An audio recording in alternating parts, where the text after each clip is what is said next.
guys, what's up? It's Nicole. Welcome back to my channel. So, yeah, I know it's kind of dark in here, but I just thought, fuck it.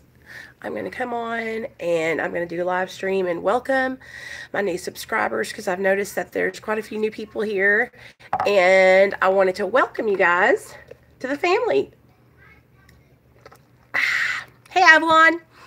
So, welcome everybody. Welcome, welcome, welcome, welcome. Hey, Max. Welcome to the family. So, what was I going to say? Today's been a good day. As you can see, like I still have a little bit of a congestion. So I'm like got a cough and a sore throat and an earache. But other than that, I'm pushing through, you guys. I'm pushing through. I'm going to go to work tomorrow and meet my boss. And we're going to do some work together and take Nate to school. So that way I'll have a full day tomorrow of work. So I'm resting today.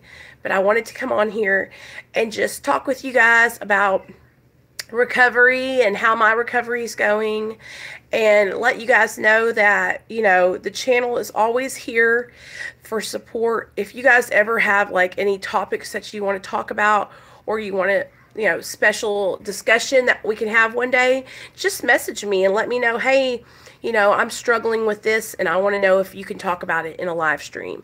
And we'll all talk about it and bounce, you know, information off each other, suggestions, and because that's what this group is for. I want it to be so you guys can get the support that you need. Hey, Leah, if you're struggling and if you're not struggling and you just need support, you just need to talk to other people that are serious about their recovery, who are trying to do the right thing, and who are trying to stay sober one day at a time.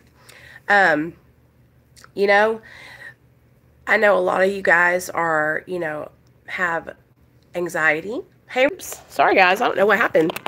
Buffering, I guess. Okay. Are we okay now? Let me know. So I know a lot of you guys suffer with anxiety and just it's a challenge for you, you know, at the house and you're having, you know, a bad day or you just feel triggered or whatever the case is. I want this group, I want this channel to be something that you can refer to when you need to, or, you know, utilize us when you're feeling down. And I want all of us to grow together as a family and just help each other stay sober. So that's the whole idea behind my channel. Hey girl, is for us to help each other stay sober one day at a time. And eventually what I want to work on is kind of getting some kind of like, it'll be almost like a community. Hey Bama Chick. Oh, yeah, we are doing a story time tonight. It'll almost be like a community, you guys, where we can all meet in one place and chat, you know, I don't know if I'm going to kind of create my own website where you guys will be able to sign in and log your sobriety there, and I have so many ideas, but for right now, this is where we meet. So, like Classy Bitch said, I wanted to tell you guys a story time tonight that I was talking to Jason about on the phone this morning. Actually, he triggered this story time because we were on the phone talking and it made me think of it. And I wanted to share it with you guys. But before I go into story time, before I go into the key with the girls, you know, I always want you guys to know that, like, oh, hey, what's up, my Benzo Hell? Welcome.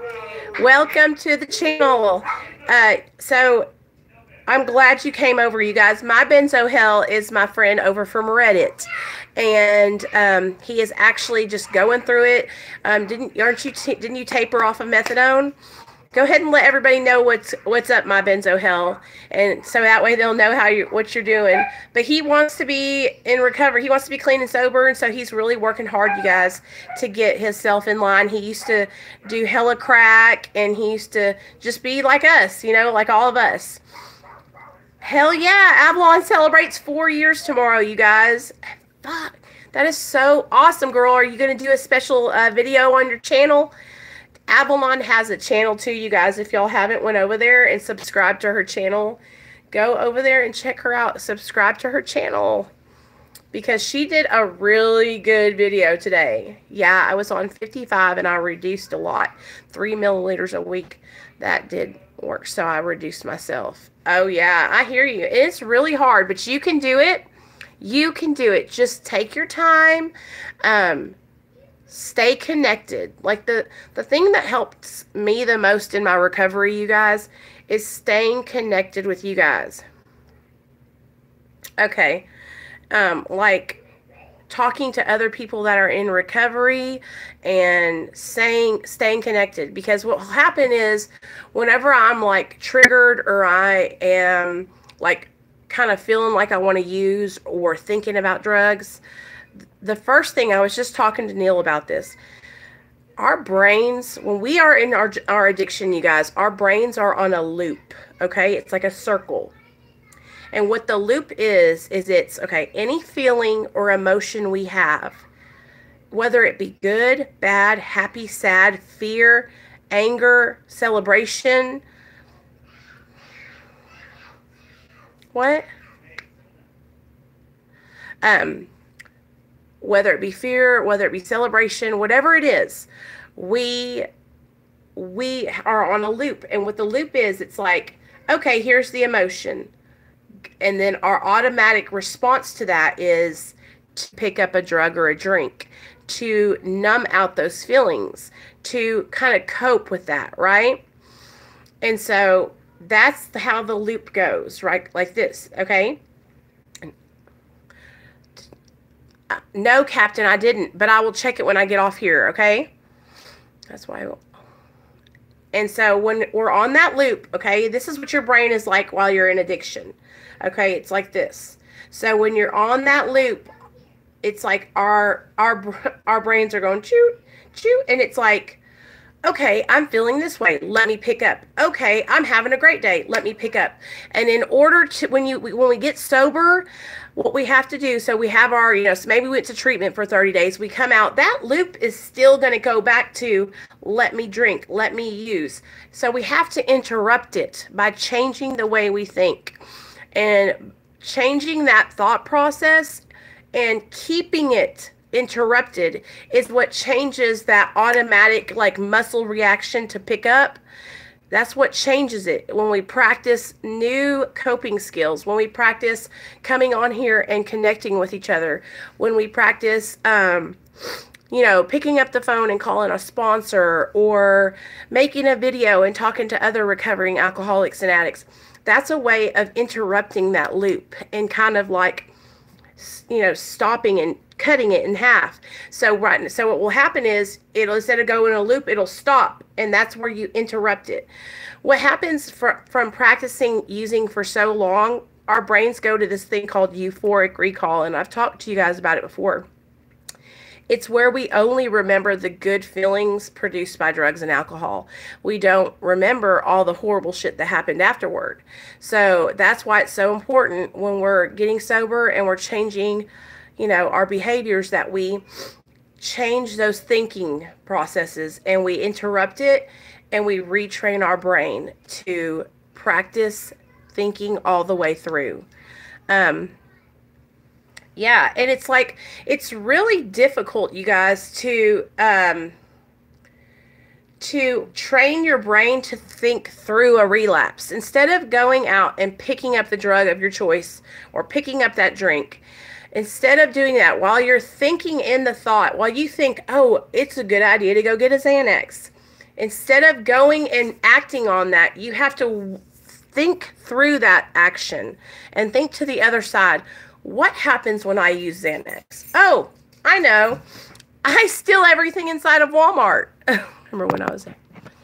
Sadness, boredom, it was all the same, but of course I would always rationalize it. Yeah, I'm going for it this time. After many relapses, I was sick this year from it had 2 collapsed lungs, and I was on life support after being, oh my God, thank God you're alive. I understand. Of relapsing, I try to remember when I was at my lowest point and wanted to end it all. Exactly. And so that's what helps us When we think that. But this is the thing, you guys, part of being in recovery and getting sober is being self-aware. So when there's things that happen before we even think, oh, let me go get a pill. There's things that happen, like maybe we woke up that day and we had a fight with our boyfriend. Maybe we woke up that day and our son was acting up and we couldn't get him to get up on time to go to school. There's things that will happen before that bright idea pops into our heads. And if we can identify those things, mindfulness is key. Yes, Pete. If we can identify those things before we, get our bright idea to relapse, that is the key. It's all about being mindful. It's all about self-awareness. If I can slow down for long enough to think during the day, and what I do is I try to have moments where I just have gratitude, where it could be the middle of the day and I'm at work and I'm going, I'm unboxing boxes, I'm doing my thing, and I think, I am so grateful for my job. I remember when I didn't have a job. I remember when I was unable to pay my bills. I remember when I was homeless. I remember when I was sleeping on people's couches, If we can bring that into the forefront of our mind, that gratitude and the mindfulness and the self-awareness, then you can literally identify the moments when your brain is reverting back to old behavior and relapse mode. And you can get it. You guys, I'm serious. You could identify it and change it. And when you get that power back and you're like, wow. When you get that power back and you can start identifying those things and you can start working on it and making those changes, you're going to see, it's like, wow, I can do this. I'm going to make it. I can change this. I can say no. I can reach out for help. I can talk to other people about, what I'm going through. And I'm telling you right now, that's been my greatest asset, is being able to come on here and talk with other people who are in recovery. Talk with other people who are going through the shit. Talk. Open up. Let people know what I'm going through. That shit has been the best thing that ever happened to me. So, I just wanted to talk about that. I don't know what. Oh, I know what brought it into my mind. I have been worried about one of my friends, and I finally got to talk to her today. And I was talking to her about that. When we were talking on the phone, I was telling her about how, her and my husband have a lot in common, and they both struggle with the same kind of vices. And it's so easy, you guys, for us to, it's so easy for us to, for me, I know too, even though I'm an addict, it's so easy for me to get mad at my friends that are in their active addiction, because it's like, I want them to get it, but then I have to remember what it was like when I was in my active addiction, and I try to put myself in that position, you know what I mean? Those are my moderators. I was getting trolled really hard. So I made half the people in my chat moderators. But yeah, it was crazy. But I just try to identify with people who are if somebody's still in their active addiction and I'm chatting with them or trying to help them, I try to put myself back in that situation and remember what it was like when I felt like there was no hope, when I felt like I wanted to die, when I felt like my only hope, my only choice, the only thing I could do was use drugs, because that was how I maintained. That's how I felt okay with me, and I remember that hopeless feeling, and I don't ever want to go back there again. But I do know that if you are hopeless and you feel that feeling, that you don't have to feel like that. You can make the changes and you can succeed in your recovery. And it doesn't matter what it is, what model of recovery you choose to go through, whether it be a 12-step program, whether you do medically assisted treatment, whether you do Celebrate Recovery or Smart Recovery or Refuge Recovery. It doesn't matter what choice you make and what plan you take. Whatever it is, if you're willing to make the changes and you're willing to listen and take the suggestions and get honest, then you guys, thank you, Avalon, then you guys can succeed in your recovery. Then you can succeed and you'll be there. You'll be sober. And I'm telling you what, the biggest thing, I mean, it's like changing my perception has probably been one of my biggest, like, one of the things that's helped me the most. I used to look at the glass like it was half empty. I used to look at the glass and go, "Ugh, there's barely anything to drink in there. That glass is half empty." Now when I look at the glass, I'm like, that's almost full.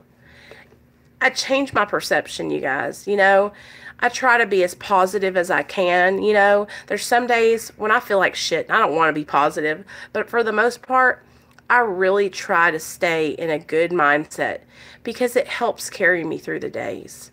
It helps me stay focused on my recovery. And as little as it may seem, it helps so much, you know?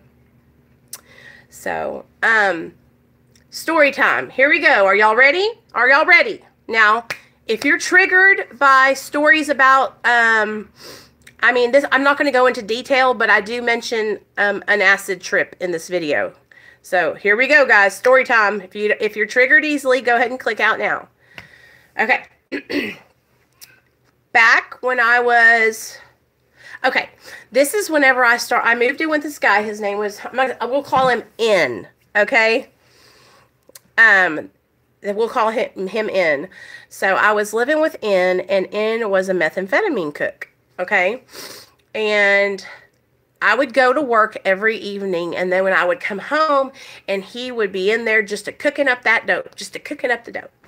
Well, one night we had, a whole bunch of people over, right? We had like a party load of people over. It was me, him, this girl named Tammy that was like my best friend for so many years.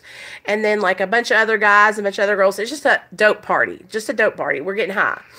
Well, some guys showed up, right, in this Jeep, and they brought over acid. And I had never tripped acid before. And they brought it over, and it was on these little sweet tarts. You know those little candies that are like the little round candies? Well, they gave us the sweet tarts, and I remember I took one of those sweet tarts and let it dissolve on my tongue. I had never tripped acid, you guys. And I had been up without any sleep for like 4 or 5 days. So I took the acid, and I was so scared. And they kept on telling me, like, Nicole, if you want to have a good trip, you got to relax. You got to loosen up and just let it flow. Just let it flow. But no, you guys, I was so scared that I think that I like projected myself into a bad trip. So all of a sudden, it kicked in, and it was like, you know how you watch that TV show? Have you guys ever seen Jenny McCarthy in the show? It's called Dirty Love, and she goes, she's kicking. That's what it was like. It was like all of a sudden my whole body got chills all over it, and I was like, you know. Stop doing that. It scares me. Okay, I'm sorry. All of a sudden it just kicked in, and I was like, you know. Everybody around me, I thought everybody was like, hey, I thought they were all in the other room having this like class action orgy, right? Where's your daddy? Downstairs. Okay. But you want me to go get him? Yeah. I thought they were all having this big orgy. And so I was so mad because I thought that they were all doing it without me, right? So, but I was tripping, you guys. They weren't doing that. They were literally just like probably sleeping or something. They were all tripping too, so I don't know. But every time I would look around the corner, I thought that they were like jumping out of the bed and like throwing their clothes on. Dude, it was the weirdest thing because I was so tired from being up for so many days. And then I started tripping acid. And so it was like really not a good combination. So they were like, let's go to Walmart. Let's go to Walmart, right? I was so scared, you guys. So we go to Walmart and we walked inside the Walmart. First of all, the ride there, oh my God. It was like, I felt like we were in a roller coaster and the car was going around like this. I felt like we were in one of those cups that you ride at the fair. You know, the cups where you spin the thing and you're like, oh, the little kid rides. I hate that. That's what it felt like the whole way there. So we get to the Walmart. I walk in and all those fluorescent lights, I swear to God, you guys, I was, Pete, I'm so serious. It was horrible. Those fluorescent lights were like, and I walked in there and I ran right out, y'all. I walked in and then I ran out. And I went and sat in the truck. And I laid on that truck, inside the bed of the truck, until they got out of Walmart, scared for my life. When I tell you that I was laying in the bed of the truck, oh, listen, Classy B. Yes, I did. I was laying in the bed of the truck like I was in Vietnam. I felt like there was these weeds all around me, and like I was laying on the ground, and the people were going to come and get me. And, you know, I was like, it was like I was at war. So they came out. We went back home, and when we got back to the house, let me just set the setting for you guys. It was a trailer, okay? A trailer where a bunch of dope addicts like us would shoot up and stay up all night tweaking on everything. We had like our own surveillance TV that you could see people driving in and out. I went inside and I sat on the couch in front of that TV watching the cars drive up and back until 6 o'clock in the morning when it was light outside. And then when it got light outside, I was like, fuck this. I can't take it anymore. I'm out of here. And I was going home to where my parents live. And I didn't even live with them anymore, y'all. So I got in my blue Ford Focus, the one that I told you guys that I sold for dope. This was before that happened. And I drove down the road, and the next thing I know, I'm driving. Everything goes black. Everything goes black. So I swerved into this gas station. It was a Valero gas station. And I ran in holding my neck, and I was like, I can't breathe. I can't breathe. And the lady at the gas station let me come behind the register, and she called 911. And the ambulance got there, and they gave me that oxygen, you know, and I was like, fuck this. I'm not going with you guys. I'm not going. Got back in my car and drove to my parents' house. My parents weren't home, but they had this little key hidden underneath the, like, a plant. So I opened up and went inside the house, and I started hyperventilating again. And I called 911, and the ambulance came and got me and took me to the emergency room, you guys.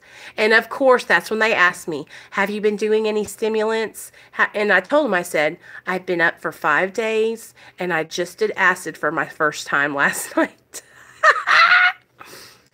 You guys, my mom came up there to sit with me because they called her, and they gave me, like, this has happened to me before where I've been in the hospital and they were trying to bring me down, and they would give me shots of Halidol and some other medication that you get, they give it to you that's supposed to bring you down. And I had to stay there, you guys, until like till I would come down. Oh, listen to me, Pete. When I tell you that I just was like out of my mind, and that's what I would do. Like, I would take drugs and first of all, methamphetamine was the norm for me. Like, I would shoot meth and be up for days. And then I would combine it with other drugs. And that's why I would go into these psychoses all the time. I would stay up for so many days and then add other drugs on top of it, like shooting Roxy's and cocaine and then all kinds of stuff. And I would go to my job and I would work. I had this one job for 6 years, and I would go into my job, and the last 3 years is when I got really, really strung out. And like, I would come in and they would just put me in the back and have me like unload the truck and stuff because I was so twacked out of my mind. But I know this sounds crazy. I wasn't late for my job. I would show up on time, if not early. And I would come in there and I would bam, bam, just work. what is, it was like, it was called Halidol, I think. They gave me when I was on meth in the hospital. That's different. On bath salts, I set up a little cave inside my closet so that no one could see my lights on all night. Yes. Okay. Then is that what they give you to bring you down? Because we have a nurse in the house. It was Halidol that they shot me with it. I don't know if and it was like, and I remember the doctor coming back and being like, we've already given her one shot. Like we can't give her another one. And then, so that's really the first time, you guys, I ever called the police on myself and like went to the hospital. But I did it 4 other times towards the end of my addiction. And, one time I did it. It's a story time. It's linked in my story times, you guys. I think it says, Staying Up with Cy from Duck Dynasty. Go look at my story times. You guys will die. But I hallucinated so bad that I would call the police on myself. Or I would call them because I thought I heard someone outside, and then the cops would come by and I'd be up for I don't know why the cops never like searched the house, but they didn't, you guys. And I'm so grateful for that.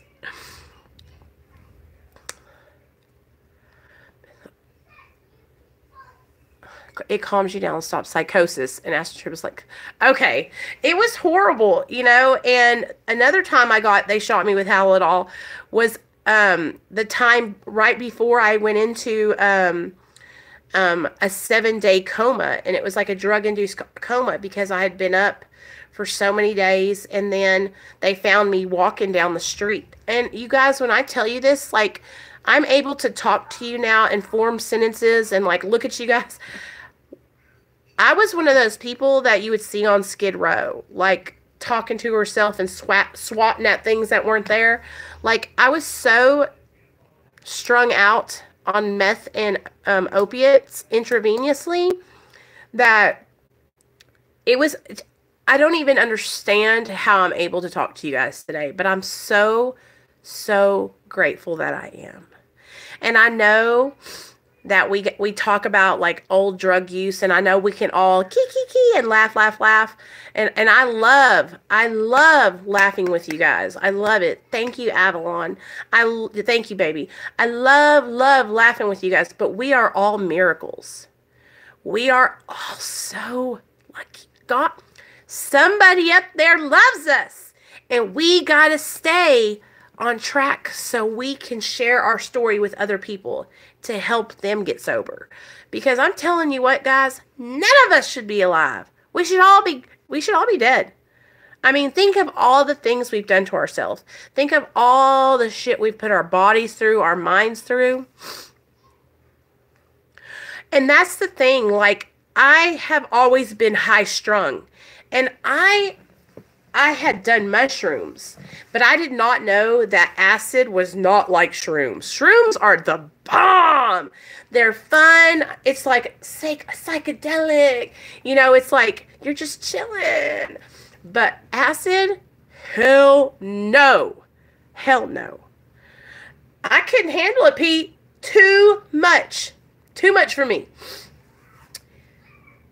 Why it was too much for me was because I was seeing shit that could really be happening, but it wasn't happening.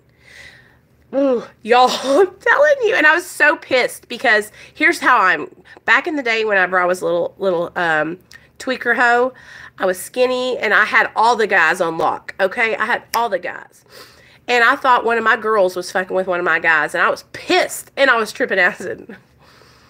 Guess what? 8 months later, my body took care of it. There's no trace of Hep C in my blood anymore.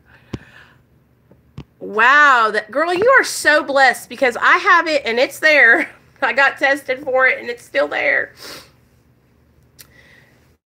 I've heard that, though. I've heard that some people, it's like their body gets it out of them. Yeah, I can't handle it. It was too much for me. Hey, Jason. You know what? And I think you guys that are talking about that, I think we need to like do some research because I need to yes, Pete. Okay, I need to do that. That's what I was gonna. If you guys know, like, my insurance company is like, you need to be sicker before we'll let you get the medicine. And because I guess there's my levels are not high enough, and so they want my level. I don't understand how it works, but they denied me the medicine, so I have to reapply for it again.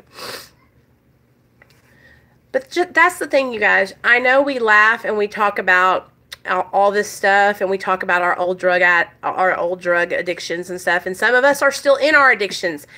But I want you guys to know, like, that part of my life, although I have some funny stories, and I had some fun times back then, right?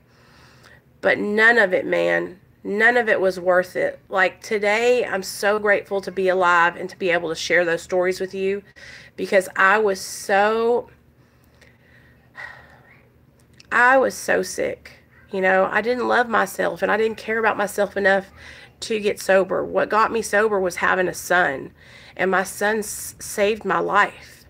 And if I wasn't, if I didn't have my kid, I don't even know if I'd be sober today. And I'm really, really thankful for that. I'm so thankful to have all of you guys in here. I'm so, like, Pete and Benzo Hell and all the new people that are in here today. Welcome, welcome, welcome. We love having you guys. This is like, this stream that I do a stream every day. And we talk about old stuff. We talk about new stuff. We talk about addiction. We talk about recovery. We talk about life.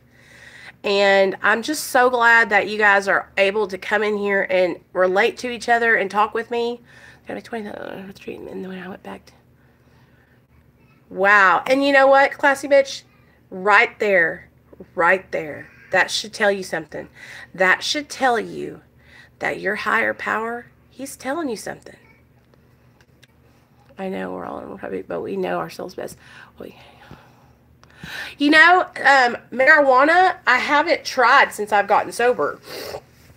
But I do know some people that smoke, and it doesn't bother me. It doesn't, like, trigger me or offend me. And I do know some people that use, the marijuana maintenance program. So I am very open, you guys, to multiple pathways.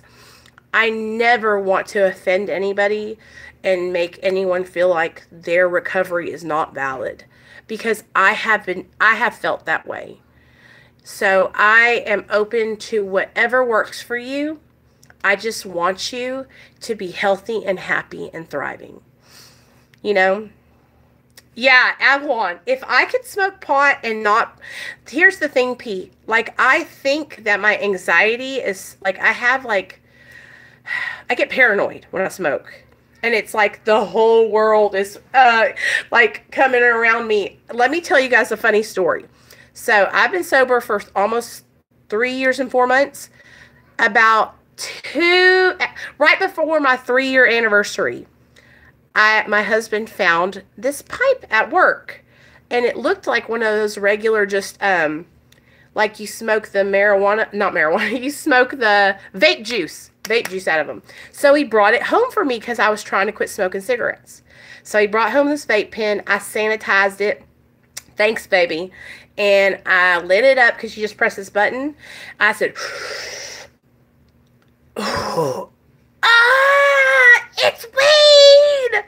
And I was coughing, right? Stoned off of one puff, one drag. I ate a whole pizza that night. A whole pizza by myself. And a 6-pack of donuts. Yeah. I'm going pee-pee. Good boy. And a 6-pack of donuts, you guys. So, if I was to start smoking, y'all would be... y'all think I'm a chunky soul sister now. Y'all would be rolling me out of my house like, what's eating Gilbert Grape? I wouldn't even be able to walk. But I respect...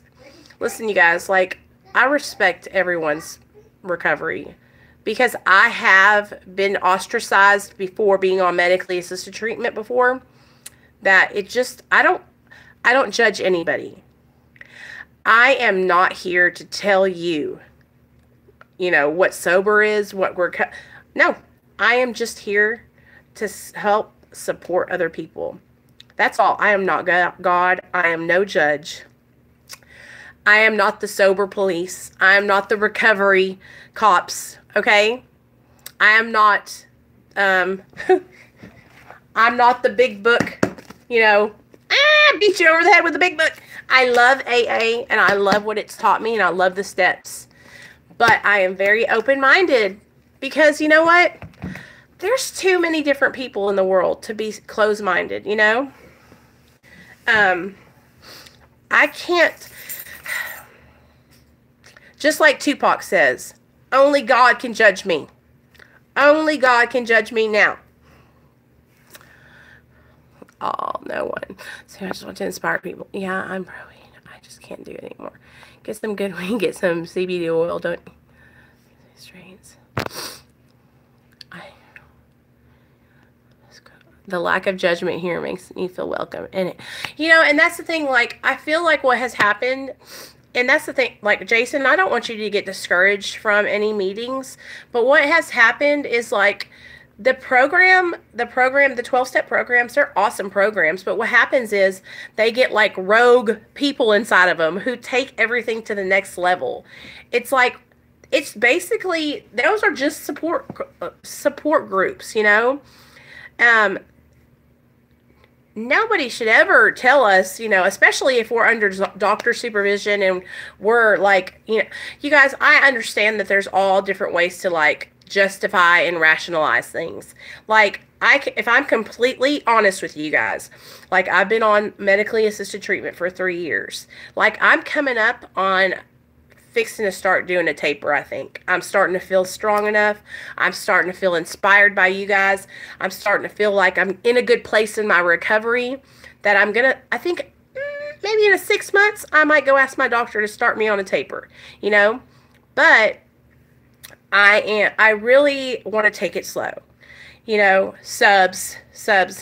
So, but I have been working really hard on my recovery and opening up with you guys and talking to my sponsor and just doing all the things that I need to do to stay sober. Yeah, I'm on Suboxone. To stay on track. And that's why I'm like, you know what? Maybe it is time for me to taper. Maybe I should try it, you know? The program is not very supportive of medically. Yeah, but that's the thing, like, whenever I was going to AA meetings regularly, like, I only go to, like, 2 a month now. I'm being straight up honest with you guys.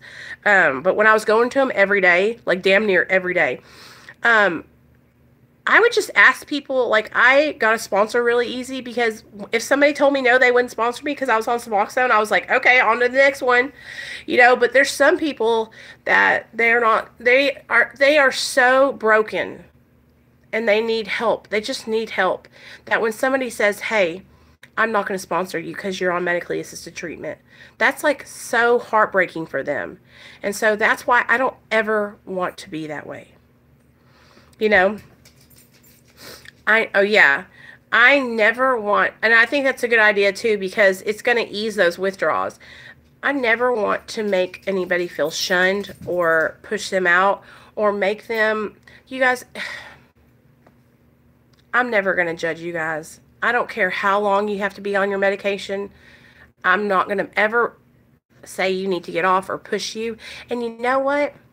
If I come back and I say, if in 6 months, if I go and I start tapering and I don't make it and I can't pull through, big deal. I'll try again some other time. The main focus, the main thing is, you guys, like, I'm alive today. I'm alive to share my experience with others, you know? And if I'm out relapsing, you guys, and shooting dope and shooting heroin, then I'm not going to be alive, you know? So it's better a live Nicole who's on Suboxone than a dead Nicole who can't talk to nobody about nothing, you know? And I'm learning that, and I'm starting to feel like I'm not going to let anybody take anything away from me. And that's why I made that video a couple of videos back about I'm taking my power back, you know? Don't rush getting off maintenance. She'll get off when the time's right. Yeah, Pete. And that's really how a lot of people keep telling me, like, just take your time, you know? Oh, sorry, guys. Because I don't want to make the wrong decision, you know, but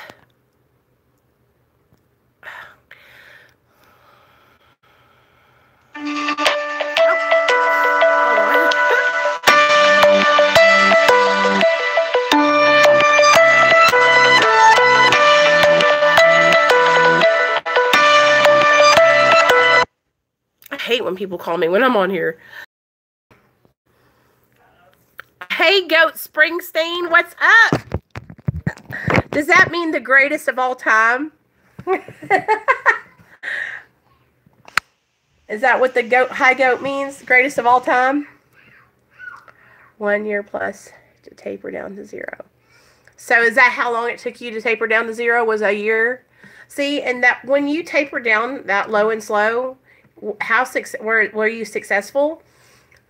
I mean, was it like did you have a lot of pain? Did you feel like shit afterward? I mean, was it really, really bad? Because it's so scary, you guys. I hear so many horror stories. Oh, what did Captain say? I didn't tell anyone like that. Neither judgment. Oh, exactly. And that's what my biggest, like, if I could give anybody advice, I would tell you to just, the only people that need to know is you and your doctor. You ain't got to tell nobody your business, because opening yourself up to that kind of judgment and criticism from people that they don't care, you know, they're just insecure about themselves, and a lot of times what will happen is they'll put you down to bring themselves up, you know. Oh, like pay the piper. Yeah, that's a weekending off. The stigma is real, you guys. It is real, but that's what we're working hard on in here, you guys. It's just I know not everybody is going to agree with everyone, and I know we're all going to have different outlooks on things, but one thing we can agree on is that we're all alive, and support is what we need. You know, we need to have other addicts and alcoholics to relate to and to talk to and to share our stories with. Because when you can relate to somebody that's like, hey, that's not that bad. I've done that too. It helps. It helps to make you want to open up more and want to share more of the things that you've been through, you know? And when you can open up and like get that shit off your chest, man, it's like so freeing. It's like a healing process. When I can come on here, and I know you guys, I know y'all might think it's crazy, but when I can come on here and say, yo, this is what I've done, and I've done all this horrible shit, and then y'all are like, yeah, me too, and laugh, it makes me, I'm like, it takes, like, it feels like I got 100-pound boulders lifted off my shoulders, you know? Bringing this discussion to non club, but we're yeah, it's so hard though, because when you get a whole bunch of people in that don't understand, and they don't want to understand it, you know, because they haven't been there. Hey Nikki, what's up, girl? But I know that there are a lot of places or I know this girl on Instagram and a couple other people that they like run recovery, like, I don't know, her site's called Recover Out Loud LLC. And they're like having a big event in Arizona where they're having it at this like art gallery. And what they're doing is they're going to have like these canvases on. And people are going to like, I don't know what they're going to do, but they're going to be painting and all this stuff. But it's to bring awareness to that you can have fun in recovery and that you don't have to be boring and, you know, like, and then someone is looking down at you for being madness. Me too. Hey, Liz. I know, Captain. It is really hard. I have been there, girl. I have been there. And that's when I have to remind myself, you know, that obviously that person, maybe they're struggling. Maybe they have something that they're not being honest about. And they, that's why they're kind of like putting me down, you know. I try to look at things like that. But sometimes, okay, for instance, those two people that were trolling me and shit. No reason. Like, I don't know them. I have never met them in my life. They're just a husband and wife that like to come over and troll my channel and make videos about me. And when I finally was like, y'all need to message me, they tried to say, oh, well, we're just trying to help. No, you don't even know me. You're not trying to help. That's not helping somebody. Helping somebody is taking the time to call them, get to know them. Like we are building relationships here as we speak right now. We all want to get to know each other and help each other here. People that come in and are tearing you down or pouring out negative things, just being shitheads to you, that's not love. But we need to be.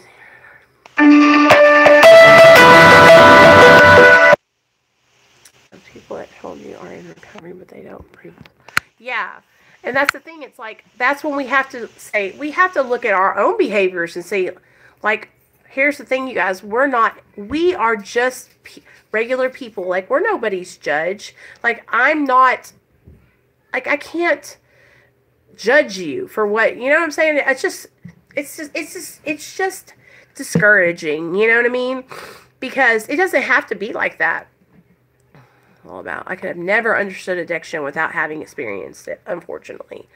Yeah, and having this connection with other people and being able to talk through these things with each other, it really helps out a lot. It really, really does. And I'm going to tell you guys, like, for the longest time, I was so afraid and I was so scared to share about my experience because I had been judged for being on medically assisted treatment. But because of this channel and because of you guys and because of finding other people that have been in the same situation as I have, it's really helped me, and you guys have helped me to overcome that and become strong in my choice.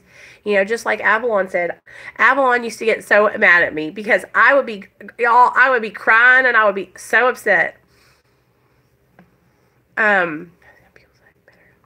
Yeah, and I would be like, you guys, and she would be like, you just need to not pay them no mind. And it's hard. It is really difficult, but I'm telling you guys, if you want to take away somebody's power over you, take away the only thing that they have, which was your attention. Stop giving them your attention, excuse me. If you will take away that attention and not show them any mind, not pay them any mind, then that takes away all their power, I know, Avalon, I know. But do you know what I'm saying? Like, I wanted to fight everybody. I wanted to prove everybody wrong. I wanted to show them that I was, that I really wanted to be clean and sober and that I really wanted this more than anything and that I only wanted to help other people. And I was constantly having to prove myself.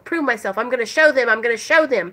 And it was like I was going crazy, you guys, trying to prove myself and show myself, So that's why now I just focus on me and trying to help other people who want to be here and want to take part in the channel and stuff like that, And I know every now and then I'm going to have somebody that doesn't agree with me, but that's okay. If you can respectfully disagree with me, then I'm cool with that. We can all have our own opinions, There's just a way to go about things.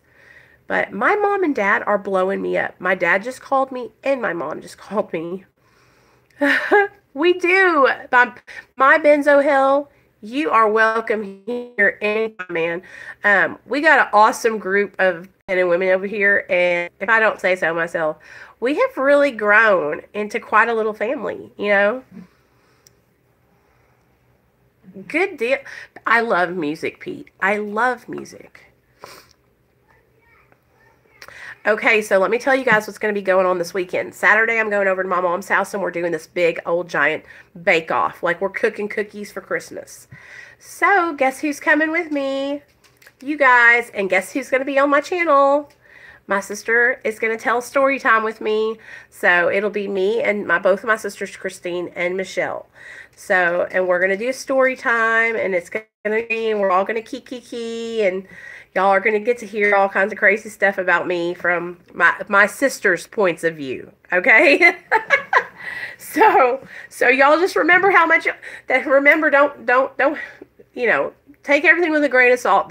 My sisters are crazy in a good way, just like me. Like, we're all very just out there, very outgoing. So we're going to make cookies, and we're probably going to have like Christmas music on and all kinds of just fun stuff. So y'all will be there. You better come. Y'all are all going to be there. So it's going to be me, Nate, Neil. We're going to drive down there, and my mom's like, I'm sending you each home with 5 dozen cookies. So we're going to make sugar cookies, gingerbread cookies, all kinds of Christmas cookies. And I'm going to turn on the camera, and y'all are going to get to be there with us. So I'm excited. I'm excited. I'm hella excited to have all you guys here in the channel and just fucking shooting the shit with us and hanging out. Like, this pumps me up, you know. Bye, Avalon. Love you. You guys get me excited about my recovery. You know what I mean? Like, I love talking to you guys. I've been talking to a couple of you guys in my Instagram messages, and I love it. Don't ever feel like you're bothering me, because you're not. I love talking to you guys. So if you want to talk to me some more off my channel, you can message me on Instagram at Nicole Ploudre, Ploudre. The link is in the description of my videos, so you can find it there. Hey, Lambert. Is that Derek or the other brother? So I'm just hella proud of all you guys. I'm so glad that we have each other. Like, I'm just so happy. Check him out. He writes about mental illness and addiction.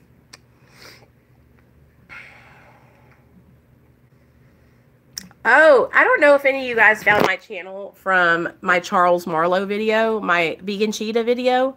But I have been talking to Vegan Cheetah. I talk to him on Instagram at least once a day. And he's still going to meetings, and he got a sponsor.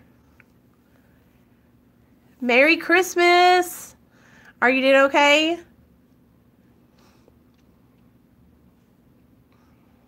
Yes, classy bitch. I knew you were probably going to ask me about him. Yes, he messaged me yesterday. You're on here from Reddit? Well, Goat Springsteen. I love that name, and I'm so glad you came over here from Reddit. Now you know who I am. I'm not just some crazy girl on Reddit. You know, I have to say one thing. Reddit scares the living shit out of me. Some people over there, they do not play around, y'all. They do not play. Seriously, classy bitch, I really think that he is like, he got a sponsor. And his sponsor gave him a little homework assignment to read out of the big book, I guess, and all that. Good deal. She just posts her shit and like, that's what I do. And I've been just trying to share like this channel over there, because I see so many people asking questions and asking for support. Hey, Michelle. Pete says Reddit is the shit. Oh, it scares me. But I'm glad you came over, Goat Springsteen. I'm so glad you came, because you're welcome here. Okay, you are always welcome here. You guys, I'm kind of shitting in my pants. Like, there's 18 of you guys in the stream right now. I've never had a stream this big. I love you too. Hey, everyone. Well, I've been getting some messages, like some random messages over there. And I like talking back and forth when people message me. But I'm always here if you guys ever need to talk, okay? Okay, I won't. I'll hold it. I'm just, y'all, I'm so happy to have you guys here. You know what, Nikki? I washed it. I washed it, seriously, and I blew dry it so it's like straighter. But thank you. That was really nice of you to say that, like, for real. So we all know that I struggle with my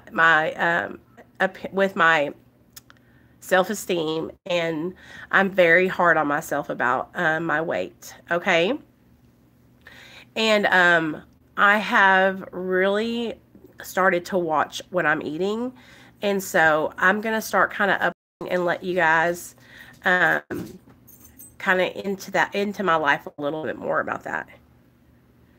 Okay, that's Bill, isn't it? Okay, you have a good day too, baby. Email me, okay? That's who I remember. Okay, I was just trying to think of your first name.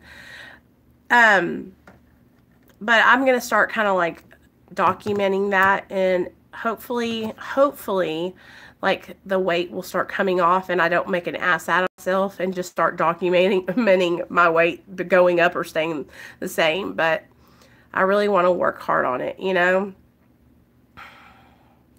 We all have love issues, baby. It's hard. It's hard. Relationships are difficult. And one thing I can say to you guys, if you are trying to get in a relationship and you're new in recovery, regarding weight, I don't know if it's true for subs. Did you gain it, Pete? Because if it is, then that's what I've experienced. Okay, it's in the description box of my video. You just told me that. Well, then you know what? I'm going to try and get a taper because I have gained probably 60 pounds since I got on Suboxone. Classy bitch. I don't know if it's the subs because I just love eating sweets anyway, no matter what. But it's like even my husband, we were talking about it. It's not that I eat like a whole bunch, but it's like the times of the day that I eat and then the fact that I don't get out and like work it off, you know? So I'm just trying to be more mindful of that and work on that so that way I can actually like show you guys, hey, look, I'm making an effort, you know? Yeah. Do y'all see my shirt? It says Clean and Sober Love. It's an app, just so you know. Clean and Sober Love. I hear you, Pete. I won't. I promise. I'm going to talk to my doctor about it. Oh, I'm sure you look fine. And that's the thing, like, we just all have to find our happy spot in our recovery and stay focused on staying positive and grateful for the things that we do have and grateful for this, like, our 9 lives that we've been given.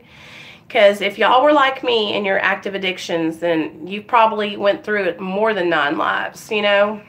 We're so, so blessed. Ugh, Bill, that's what I did. And then I stopped at 8 because I was on 12.